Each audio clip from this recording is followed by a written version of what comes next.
नमस्कार प्यारे साथियों, आपका स्वागत है हमारे यूट्यूब चैनल में। और आप देख रहे हैं डीएलएड तृतीय सेमेस्टर के अंतर्गत जो हम आपको मैथ करा रहे हैं उसमें 11 चैप्टर में ये चल रहा है। इसमें हम सांख्यिकी के बारे में जितने भी इसके क्वेश्चन है एक्सरसाइज के उनको डिस्कस कर रहे हैं और आज वीडियो नंबर 8 जाने वाला है। इससे पहले आपके 7 वीडियो अपलोड कर दिए गए हैं, तो आप जा करके उनको जरूर देख लीजिएगा ताकि आपके जितने भी कॉन्सेप्ट हैं वो क्लियर हो पाएँ। तो चलिए आज का वीडियो स्टार्ट करते हैं।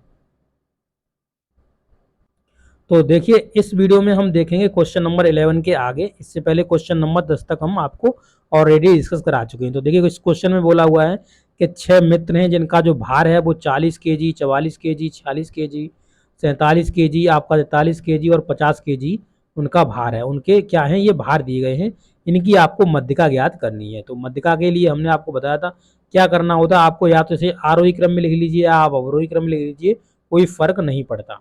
तो इन आंकड़ों को हमने अवरोही क्रम में लिख दिया, यानी बड़े से छोटे की तरफ इन क्रम को हमने लिख दिया है।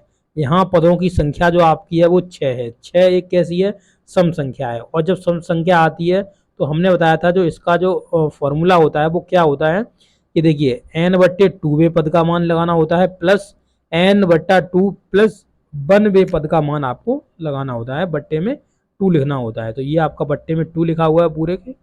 तो इस तरीके से ठीक है। अब यहाँ पर हम देख लेते हैं जो आपका सम कितना था, 6 था। तो 6 रख देंगे, 6/2 और यहाँ पर 6/2 प्लस 1, यानी हम यहाँ पे देखेंगे 6/2 यानी 3 आ गया, 3 और इधर का आ जाएगा आपका 4।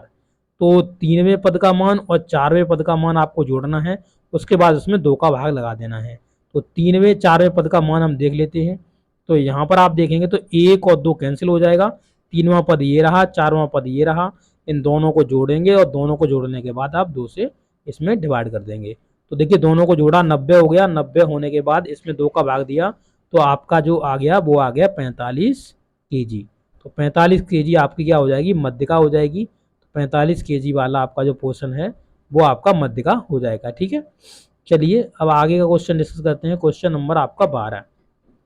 देखिए, इस क्वेश्चन नंबर 12 में कहा हुआ है एक साड़ी दे दी है, मध्यिका की बात कर रहा है, मध्यिका आपको निकालनी है। तो इस साड़ी में देख रहे हो जो पद है वो आपका 3। 3 कितने बार आया हुआ है, 2 बार पद आया हुआ है। 4 आया हुआ है 5 बार, 6 आया हुआ है 4 बार, 8 आया हुआ है 5 बार और 12 आया हुआ है 3 बार। ये जो पद हैं वो इतने इतने बार आपके आए हुए हैं। अब इसमें हमने बताया था आपको मध्यिका के अंतर्गत आपको इसकी जो कम्युलेटिव फ्रिक्वेंसी होती है वो आपको निकालनी होती है, यानी संचयी बारंबारता निकालनी होती है। पद लिख लेंगे इधर, बारंबारता लिख लेंगे। अब हमने आपको बताया था किस तरीके से इसकी जो संचयी बारंबारता है वो आप आसानी से इसको निकाल सकते हो। तो देखिए, इसमें हमने बताया था ये 2 का 2 उतार दो सीधा डिट्टो, कोई टेंशन नहीं है। इसके बाद इसको इस तरीके से लिखना होता है, यानी 5 में आप 2 जोड़ेंगे तो आपका 7 हो जाएगा। इसी प्रकार 7 में आप 5 4 में 7 जोड़ेंगे तो आपका 11 हो जाएगा। और 5 में आप 11 जोड़ेंगे तो आपका 16 हो जाएगा। और आप 3 में अगर 19 जोड़ेंगे, मतलब 16 जोड़ेंगे तो 19 हो जाएगा। और इस तरीके से आपका देखना होता है। तो 19 हो गया ना। तो ये जो 19 पोर्शन है और ये जो 19 पोर्शन है वो आपका कितना आता है, सेम आया करता है दोनों में। ठीक है, तो यहाँ पदों की संख्या यानी जो बारंबारता आई वो उसके कितने नंबर से हैं उसके, तो आपके नंबर से 19। यहाँ पदों की संख्या जो 19 है वो आपकी विषम है। और विषम होती है तो हमको कौन सा फॉर्मूला लगाना होता है, कई बार आपको समझा चुके हैं। तो आप लगाएंगे मध्यिका के लिए n+1/2 पद का मान। तो यहाँ पे 19 + 1 आपका हो गया 20। 20 में आप 2 से भाग देंगे तो 10 आ जाएगा, यानी 10वें पद का मान निकालना है आपको। तो 10वें पद का जो मान है वो हम यहाँ पे देख लेते हैं। 10वें पद का मान आपका क्या हो जाएगा, 10वां पद है वो किस में होगा, 11 के अंतर्गत 10वां पद होगा। तो 10वें पद का यहाँ 4 आया, 4 बार ये रिपीट हुआ है, कौन, 6। तो 6 रिपीट हुआ है, यानी जो वैल्यूएशन वो रियलिटी में है वो आपकी 6 है, जो 4 बार रिपीट हुई है। यहाँ तो बारंबारता तो आप लिख नहीं सकते हो, तो बारंबारता का मतलब होगा इतने बार ये रिपीट हुई है। तो यहाँ पर जो वैल्यू यहाँ पर हो जाएगी वो आपकी हो जाएगी 6। तो ये आपकी जो मध्यिका हो जाएगी वो आपकी 6 हो जाएगी।